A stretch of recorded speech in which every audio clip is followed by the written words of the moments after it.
संविधान के पहले पन्ने पर भगवान राम का चित्र है। वो फैसला जो भारत की सरजमीन पर किया गया, और उस घंटे की खासियत ये है कि जब वो बजेगा ना तो 5 किलोमीटर तक उसका नाद सुनाई देगा। जिस फैसले में मुसलमानों से उनकी अपनी जमीन तक छीन ली गई। तेरा बाप यहाँ छोड़कर गया था कि तेरी माँ। भगवान राम की मर्जी नहीं है कि फिरंगी औरत सोनिया गांधी राम मंदिर जाए। हिंदुत्ववादियों का राज है, हिंदुओं का नहीं। और पप्पू पास हो गया। एग्जैक्टली भारत की सरजमीन पर रहने वाले मुसलमानों को एक बार फिर क्या ये वाज़े पैगाम नहीं दिया गया कि भारत सिर्फ और सिर्फ इंतहा पसंद हिंदुओं का है। हरे राम हरे राम हरे राम। कौन सा मुगल जो था वो इतना लिबरल था, जो ऊपर में शाही ईदगाह बनाता था, मस्जिद बनाता था और नीचे में मंदिर बनाता था? इतना लिबरल कौन सा मुगल आ गया? ये बहुत बड़ा सवाल है, ये एक अहम सवाल है। सब तो ठरकी था। क्या बात है। सीता राम यचूरी नाम है, लेकिन उसके किस्मत में नहीं है कि वो राम मंदिर जाए। बदनसीब है ये लोग। बात तो सही है। कुत्ते की दुम पाकिस्तान।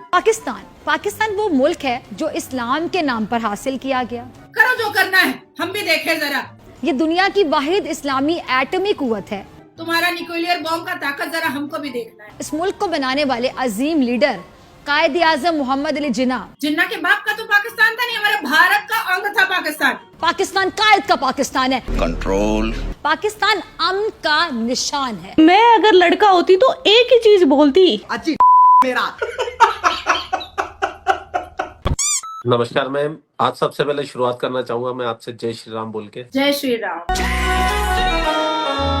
मैम, सनातनियों ने अपने इतने त्याग और बलिदान के बाद में 500 साल की लड़ाई लड़ने के बाद में 100 करोड़ सनातनियों का एक सपना साकार होने जा रहा है। तो कुछ लोग इसके अंदर चंद्रमा के धब्बे की तरह नजर आने लग गए। भगवान राम मंदिर का इनॉग्रेशन होने वाला है, वहां पर अभी से कुछ नेगेटिविटी फैलाने लग गए मंदिर के लिए। हमारे इंडिया के कुछ अपोजिशन वाले हैं और सबसे मेन तो हमारा जो रियायती हरीफ है, हमारा दुश्मन है जो पाकिस्तान है, पाकिस्तान की तरफ से भी इनॉग्रेशन के दिन में बम से उड़ाने की धमकी आने लग गई है। लश्कर तैयबा है, उनकी तरफ से कुछ थ्रेट आए और बाकी के जैसे खालिस्तानी है जो कनाडा में रहते हैं, उन्होंने भी उस दिन कुछ करने की धमकी दी है। तो मैम, सनातनियों के साथ में 100 करोड़ सनातनियों के साथ में उनको एक छोटी सी खुशी मिलने वाली है इतने सालों के बाद में, क्योंकि हमने बचपन से आज से ये सुनते आए हैं, ये मंदिर तोड़ दिए गए, हमारे ये मंदिर तोड़ दिए गए, हमारे हजारों मंदिर तोड़ दिए गए, हमारे नालंदा को जला दिया गया। इतनी बड़ी लाइब्रेरी थी, वो 3 महीने तक जलती रही। अगर हमारे लिए अगर कोई छोटी सी खुशी की बात आती है तो हमारे अड़ोसी पड़ोसी या हमारे अंदर के रहने वाले लोग ही ये बर्दाश्त क्यों नहीं कर पा रहे? क्या रीजन है इसका? एक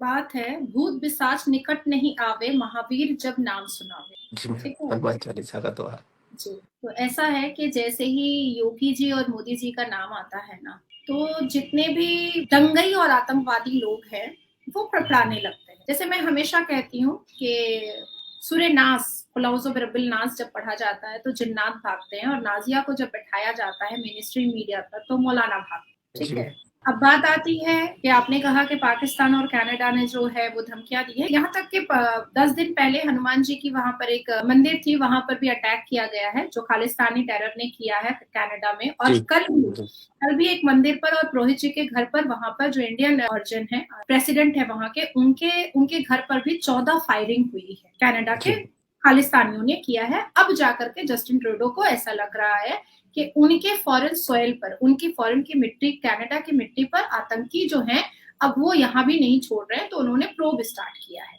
आपने पाकिस्तान की बात कही है, तो पाकिस्तान को देखिए, मुझे ऐसा लगता है कि बहुत सीरियस नहीं लेना चाहिए। अब बहुत सीरियस नहीं लेना चाहिए, क्योंकि अमित शाह जी का नाम सुनते ही और राजनाथ सिंह जी का नाम सुनने से उनकी पैंट गीली हो जाती है। और अगर हम डॉक्टर एस जयशंकर जी का नाम ले लेते हैं, अजित डोवल जी का नाम ले लेते हैं, तो वो तो पॉटी कर देंगे पैंट में। गजब बेइज्जती है। तो इसलिए पाकिस्तान को रहने दीजिए, वो थोड़ा बहुत सुतली बम छोड़ सकता है, इसके अलावा और कोई काम नहीं कर सकता है। हाँ, न्यूक्लियर बॉम्ब के बारे में वो हमेशा बात करते हैं, वहां की महिलाएं भी करती हैं जो पार्लियामेंट के अंदर बैठती हैं, और जो पुरुष है, जो कैबिनेट मंत्री वगैरह, वो भी कर न्यूक्लियर बॉम्ब है। तो हमने अग्नि 5 और मुर्मुगांव जो है वो दिवाली के लिए नहीं रखा। अगर सीमाओं को पार करोगे तो ये मोदी है, लेने के देने पड़ जाएंगे। मोदी जी वाह। बिल्कुल नहीं, पाकिस्तान के लिए रखा है, हमने भी रखा है पाकिस्तान के। दूसरी चीज है कि देखिए, ये जो न्यूक्लियर बॉम्ब की जो धमकी है ना, वो भारत अब सुनते अब मुझे ऐसा लगता है कि वो कोई आलू बम या सुतली बम ही होगा, कोई ऐसा वैसा कुछ है नहीं। सब ये लोग जितने भी हैं पाकिस्तान के लोग सिर्फ बड़बोल है, बड़बोल, और कुछ भी नहीं है इनके अंदर, कुछ भी नहीं। बेटी बेचने वाला सब है, सब बीवी बेचने वाला है। सारी लौंडिया पाकिस्तान की जो है लाली पाउडर लगा करके भारत के मुसलमानों को पटाती हैं और भारत का निकम्मा मुसलमान बुला भी लेता है स्पॉन्सर कर कर। उनको छोड़ दीजिए, वो लोग कोठे का बाजार खोलकर बैठा है पाकिस्तान। हाँ, सवाल पैदा होता है कि भारत में रहकर भारत के मुसलमान और भारत के कुछ हिंदू जो अलग अलग पार्टियों के मुख है, वो भगवान राम के खिलाफ बात कर रहे हैं, तब चोट पहुंचती है, तब बुरा लगता कि जिस संविधान को हम मानते हैं, जिस संविधान को हाथ में लेकर के हम शपथ लेते हैं, जिस संविधान पर यह देश चल रहा है, उस संविधान के पहले पन्ने पर भगवान राम का चित्र है। हमारे कण कण में राम होना चाहिए, हमारे मन में राम होना चाहिए, हमारे जहन में राम होना चाहिए। ये चीज आनी ही नहीं चाहिए कि मैं मुसलमान हूँ, मेरा नाम नाजिया इलाही खान है, आपका नाम बंटी है, आप सनातनी है, कौन कृष्णा है, कौन कौन राम है, कौन कौन रहीम है, ये आना ही नहीं चाहिए। हर वो व्यक्ति जो इस राष्ट्र भूमि पर रहता है, हर वो व्यक्ति जो इस भारत को माता मानता है, हर वो व्यक्ति जो इस भारत माता से बेइंतहा मोहब्बत करता है, हर वो व्यक्ति जो इस राष्ट्र में रह करके संविधान मानता है, तो संविधान के पहले चित्र, पहले पन्ने पर जो भगवान राम है, तो उनको तो मानना ही है, हर हाल में मानना है। अब आती है दूसरी बात कि वाकई में सही बात आपने कहा है। 28 विपक्षी दल जो हैं वो कह रहे हैं कि मोदी जी ने एक प्रोपेगेंडा बनाया है और अपने प्रचार का जरिया बना दिया है राम मंदिर के इनॉग्रेशन को, और हमें उन लोगों को अब बहुत उछल कूद मेंढक की तरह उछल रहे हैं विपक्षी दल कि हमें नहीं इनवाइट किया जा रहा है। तो मैं बहुत खूबसूरत तरीके से बता देना चाहती हूँ कि हमारे मुसलमानों में 5 अरकान होते हैं, जिसमें एक सबसे अफजल अरकान होता है हज करना। ठीक है, तो हम हज तब करते हैं जब अल्लाह की मर्जी होती है, तब हम हज मक्का मदीना जा पाते हैं। जब तक अल्लाह की मर्जी नहीं होती हम नहीं जा पाते हैं। ठीक है, तो उसी तरीके से भगवान राम की मर्जी नहीं है कि फिरंगी औरत सोनिया गांधी राम मंदिर जाए, भगवान राम की मर्जी नहीं है कि राहुल बाबा राम मंदिर जाए, भगवान राम की मर्जी नहीं है कि सीताराम येचुरी, जिसका नाम माँ ने गलती से सीताराम येचुरी रख दिया, शर्म आनी चाहिए सीताराम येचुरी। सीताराम येचुरी नाम है, लेकिन उसके किस्मत में नहीं है कि वो राम मंदिर जाएगा, उसकी किस्मत में नहीं। जिस तरह से अगर मैं बिना हज किए मर जाती हूँ तो पूरी जिंदगी मेरा सोल इस चीज के लिए रोता रहेगा कि मैं हज नहीं कर पाई, मैं हज नहीं कर पाई। उसी तरीके से ये लोग बदनसीब हैं, बदकिस्मत हैं, जो ये लोग इस भारत की भूमि पर होने के बावजूद और अयोध्या नहीं जा पा रहे हैं, और प्राण प्रतिष्ठा के दिन में, इनॉग्रेशन वाले दिन में ये जाकर के भगवान राम जी का पूजा नहीं कर पाएंगे, पूजा में वो ये शिरकत नहीं कर पाएंगे। बदनसीब है। और भगवान राम इन लोगों को बुलाना भी नहीं चाहते। क्यों नहीं बुलाना चाहते? उनकी मर्जी ही नहीं है। क्योंकि जब यही राम मंदिर की बात चल रही थी, 14 बड़े वकीलों को फिरंगी औरत ने भगवान राम के मंदिर के खिलाफ खड़ा किया। इसी ने खड़ा किया था। कैसे भूल जाएंगे? सनातनी को भूलना भी नहीं चाहिए। मैं कहती हूँ कि अगर कठोर सनातनी हो, मैं कहती हूँ कि अगर वाकई में सनातनी हो, तो ये फिरंगी औरत की इस हरकत को भूलना भी नहीं चाहिए और औकात याद दिला देनी चाहिए 2024 में कि तुमने भगवान राम के विरोध किया है, मैं तुम्हारा विरोध करता हूँ। ऐसा करना चाहिए 82.7% सनातनियों को। अब आती है बात मुसलमानों की। क्या कह रहे हैं डॉक्टर शफीकुर रहमान बर्क, समाजवादी पार्टी के बहुत बड़े नेता भी हैं और कॉन्स्टिट्यूशनल बॉडी भी है, और all India Muslim personal law board के ठेकेदार भी है मुसलमान समाज के। का स्टेटमेंट है कि 22 जनवरी को राम मंदिर का उद्घाटन होगा। मैं मुसल्ला और जनमाज बिछा करके बैठ करके अल्लाह से दुआ करूंगा कि मुसलमान यहाँ पर और भी बड़े तादाद में हो जाएं, तब हम राम मंदिर तोड़ें। पहले तो इसके मुंह में गू और पेशाब, सबसे पहले ऊंट का पेशाब और सुअर का गू। दूसरी चीज मैं कहना चाहूंगी कि ऐसे लोगों को समर्थन कौन करता है? 28 विपक्षी दल ऐसे लोगों को समर्थन करती है। और मैं उन तमाम बर्क जैसे मुसलमानों से मैं पूछना चाहती हूँ कि भैया अयोध्या डिस्प्यूट, राम मंदिर का डिस्प्यूट नया तो नहीं, नया नहीं है। सबसे पहला डिस्प्यूट का कंप्लेंट पिटिशन जो है वो 1858 में पड़ा। सबसे पहला। आजादी कब हुई थी बंटी? 1947। ठीक है, 1858 में पड़ा। उसके बाद फिर 1885 में कोर्ट में चढ़ गया था। उसके बाद फिर 1877, 1883, 1885 संघर्ष चल रहा था कि कन्फ्रंटेशन और समझौते से बात हो जाए और भगवान राम जी की जगह सनातनियों को मिल जाए, पर नहीं हुआ। डिस्प्यूट लेकिन चल रहा था। सबसे पहला केस फाइल हुआ था 1885 में, महंत रघुबर दास जी ने फाइल किया था, सीरियल नंबर 61, केस नंबर 280। ये फाइल हुआ था फैजाबाद कोर्ट। फैजाबाद कोर्ट में कितने ईयर में हुआ था? 1885 में, ठीक है। उसके बाद फिर ऑन जनवरी 16, 1950 में गोपाल वर्सेस विशहर्द ऑफ हिंदू महासभा ने इसको लेकर जाने का फैसला किया हाई कोर्ट में और फिर सर्वोच्च न्यायपालिका में। तो भैया कौन सा ये बर्ख साहब और जितने भी मुसलमान जो अभी मातम कर रहे हैं और रुदाली की तरह जो रोना रो रहे हैं पीट पीट पर करके एक दूसरे के कलेजे को, तो जब 1858 में ये मसला खड़ा हुआ था, उसके बाद आजादी हुई थी और उसके बाद जिन्ना को भीख के कटोरे में पाकिस्तान दे दिया गया था। फिर 1971 में बांग्लादेश इस्लामिक देश बना, तो काहे नहीं चले गए थे लोटा कंबल लेकर के? चले जाना चाहिए था, फैसला कर लेना चाहिए था कि भाई यहाँ राम मंदिर बनेगा, यहाँ कृष्ण जन्मभूमि बनेगी। अयोध्या तो झांकी है, अभी तो काशी मथुरा बाकी है, उसके साथ साथ 900 और बाकी है। और अगर सही से औरंगजेब के कारनामों को, औरंगजेब के करतूतों को और बाबर की अश्लीलता को अगर सही से इतिहास के पन्नों को खोलकर देखा जाए तो आपकी 30,000 मंदिरें और है, 30,000 मंदिरें और हैं आपकी। 900 में आप क्यों अटके हुए हैं? या अयोध्या और काशी और मथुरा में क्यों अटके हुए हैं? आप सही से इतिहास के पन्नों को खोलिए। ऐसे ऐसे 30,000 मंदिरें और भी हैं जिस पर मदरसे बना दिए गए हैं, जिस पर मस्जिदें बना दी गई हैं, जिस पर ईदगाह बना दिया गया है, पर एक्चुअली में वो मंदिरें हैं। अब कौन सा मुसलमान, कौन सा मुगल जो था वो इतना लिबरल था, जो ऊपर में शाही ईदगाह बनाता था, मस्जिद बनाता था और नीचे में मंदिर बनाता था? इतना लिबरल कौन सा मुगल आ गया? सब तो ठरकी था। कोई मीना बाजार में चिलम मारता रहता था, कोई 365 बीवियां रखा रहता था, कोई तो अपने सिपा सालार मेल के साथ ही अनल सेक्स करते रहता था, कोई तो औरत के पीछे भागता रहता था, कोई तो शराब में ही डूबा रहता था।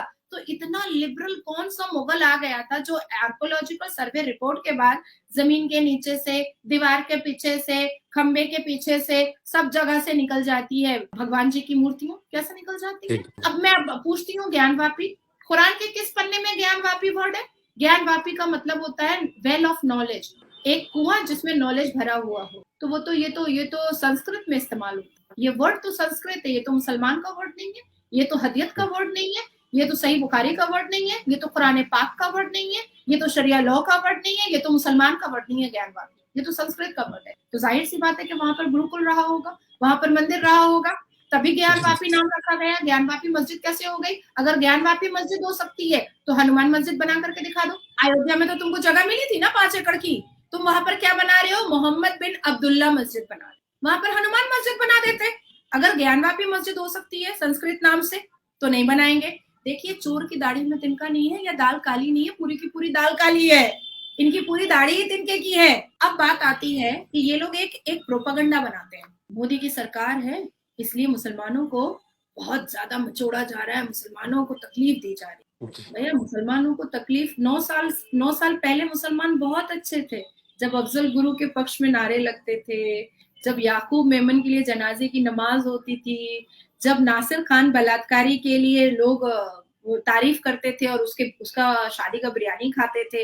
अब मुसलमान बहुत दिक्कत में आ गए, अब मुसलमान को बहुत तकलीफ होने लगी है। जबकि एक चीज अगर निकाली जाए, एक आंकड़ा अगर निकाला जाए, तो पढ़े लिखे शिक्षित मुसलमानों को सिर्फ और सिर्फ भारतीय जनता पार्टी ने ही अहमियत और वैल्यू दी, सिर्फ और सिर्फ। मैंने पाकिस्तानी चैनल पर भी ये बात कहा था कि क्या नेहरू पाकिस्तान गया था? नहीं। क्या मनमोहन सिंह पाकिस्तान गया? क्या राजीव गांधी पाकिस्तान गया? क्या सोनिया गांधी पाकिस्तान गई? क्या राहुल गांधी पाकिस्तान गया?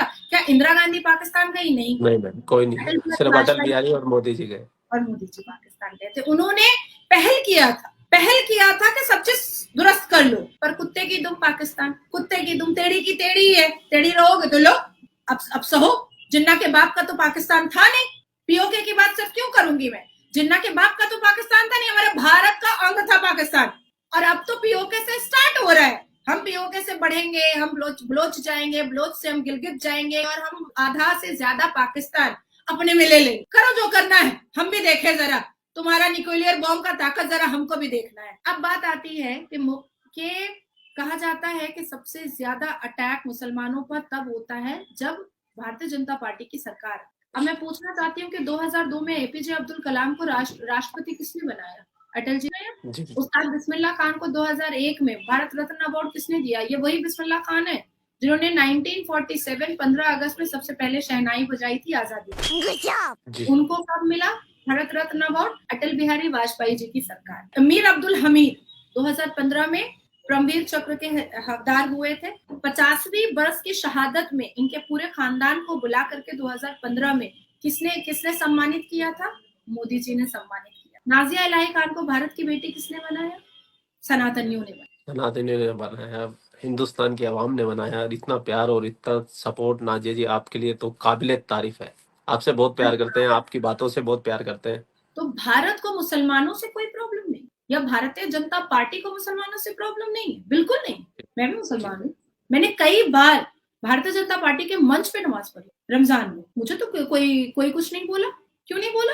क्योंकि शिक्षित मुसलमान से, संविधान मानने वाले मुसलमान से, राष्ट्र के हित में काम करने वाले मुसलमान से, राष्ट्र प्रेमी मुसलमान से किसी को कोई प्रॉब्लम नहीं है, कोई प्रॉब्लम नहीं है। अरे तुम्हें आइडियोलॉजी बनाना है ना, मुगल का बादशाह तो दारा शिकोह भी था, इसको बनाओ ना आइडियोलॉजी, आइडियल बनाओ।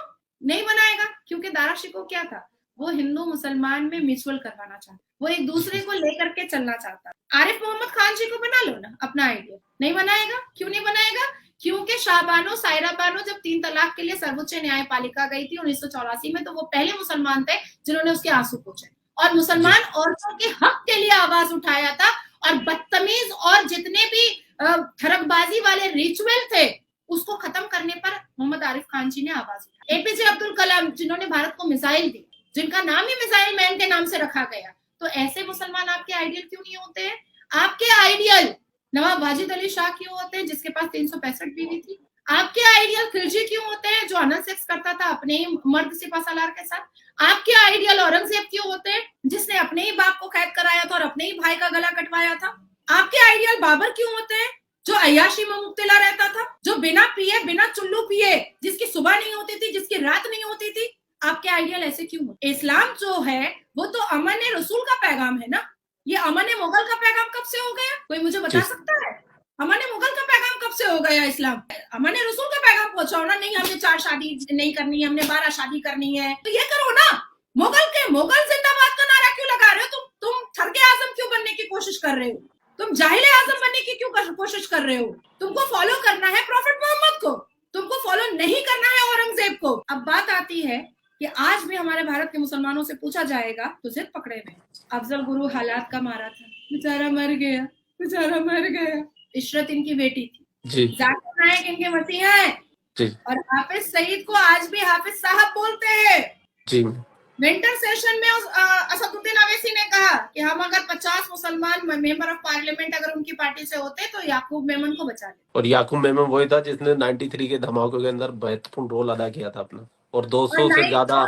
और आप सोचो बंटी जी कि तब तो मैं बहुत छोटी रही हूँ, 1990 में पैदाइश, तो 93 के बाद जब उसको सजाए मौत की सजा हुई, जिस दिन याकूब मेमन के जनाजे की नमाज थी, उसी दिन बंटी एपीजे अब्दुल कलाम जी के जनाजे की नमाज थी। और जो धक्कम पेल वाली भीड़ याकूब मेमन के जनाजे की नमाज में मुसलमानों का था, उसका 10% भी एपीजे अब्दुल कलाम जी के जनाजे की नमाज में नहीं था। निकाल लो यूट्यूब से और दिखा दो, देख सकते हैं कि मैं गलत नहीं हूँ। तो मुसलमानों ने एक नहीं 1000 बार बताया है कि वो दंगई के साथ है, वो आतंकियों के साथ है, वो जिहादियों के साथ है, वो टेररिस्ट के सपोर्ट में है। ये बात तो भारत का मुसलमान बता रहा है जी मैं। तो इसलिए देखिए, हमारे लिए, हम जैसे राष्ट्रवाद मुसलमानों के लिए 22 जनवरी बहुत खूबसूरत दिन है, बहुत बड़ा दिन है, और मैं इस दिन को बहुत खूबसूरती से मनाऊंगी। हो सकता है कि मैं 22 जनवरी को अयोध्या में ही रहूं, ये भी हो सकता है, और पूरे संस्कृति और संस्कार के साथ मनाऊं। मैं भी बताना चाहती हूँ कि जिस नाजिया इलाही खान के हाथ में संविधान की किताब होती है, वो नाजिया इलाही खान संविधान के पहले पन्ने का पूरा जिम्मेदारी निभाएगी, जिसमें भगवान राम की चित्र है। और जितने भी, आज तो पहला दिल्ली से अयोध्या की फ्लाइट गई है, बल्कि अभी शायद 35 मिनट पहले गई है, और लोग जब फ्लाइट से रनवे पर उतरे हैं तो माथा टेक रहे हैं। मैं भी सबसे पहले जब 2 बार अयोध्या गया हूँ, जाते माथा टेकता हूँ, वहाँ की मिट्टी को सर पे लगाता हूँ। हाँ, जो मजदूर वहां पर काम कर रहे हैं वो कह रहे हैं कि उनके घर वाले कहते हैं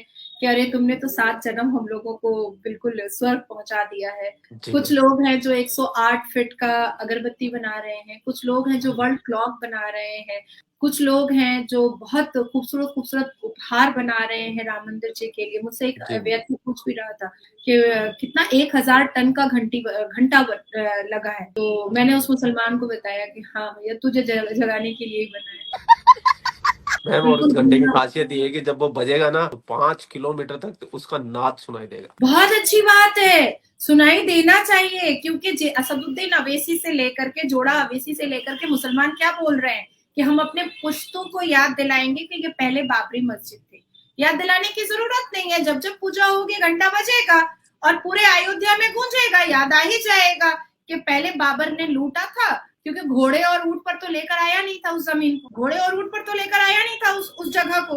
तो पहले ये बाबरी मस्जिद था जो बाबर ने लूटा था, और छल कपट करके लूटा था, और सनातनियों की रामलला की जगह को मस्जिद बनाने की कोशिश की थी, और सनातनियों की जीत हुई, क्योंकि टॉलरेंस है, इसलिए संवैधानिक तरीके से पूरे सबूतों के साथ सनातनी जीते हैं, और जीतने के बाद उन्होंने यहाँ पर रामलला को विराजमान किया है। बिल्कुल याद रहना चाहिए हमारे आने वाली पुश्तों को। मेरी तो दिल से विनती है सभी लोगों के साथ में, प्रार्थना भी है कि 22 जनवरी का दिन ऐसे मनाया जाए कि दिवाली की तरह मनाया जाए, पूरे देश को सजा दिया जाए, और जितने भी जलने वाले हैं राम के नाम से उनको और जलाया जाए, उनके पिछवाड़े में और आग लगाई जाए। और जितना ज्यादा हो सके ये मैसेज सनातनियों तक शेयर कर दो, इस वीडियो को पहुंचा दो। और नाज़िया मैम, आपका बहुत बहुत शुक्रिया। आप इन जिहादियों का पजामा उतारने में नंबर 1 है, और इनकी दाढ़ी टोपी तो आप बहुत पहले उतार चुके हो, अब तो आप इनके पजामे उतारते। मैंने आपके 2-4 वीडियो देखे और आप बहुत बहुत औसम है, आपका कोई जवाब नहीं। हमारी ऑडियंस भी आपसे बहुत प्यार करती है, आपकी वीडियो भी शेयर करती है, इसलिए आप हमारे टॉप 3 के अंदर चलते हैं वॉच लिस्ट के। तो आपका बहुत बहुत धन्यवाद। जय श्री राम। जय श्री राम।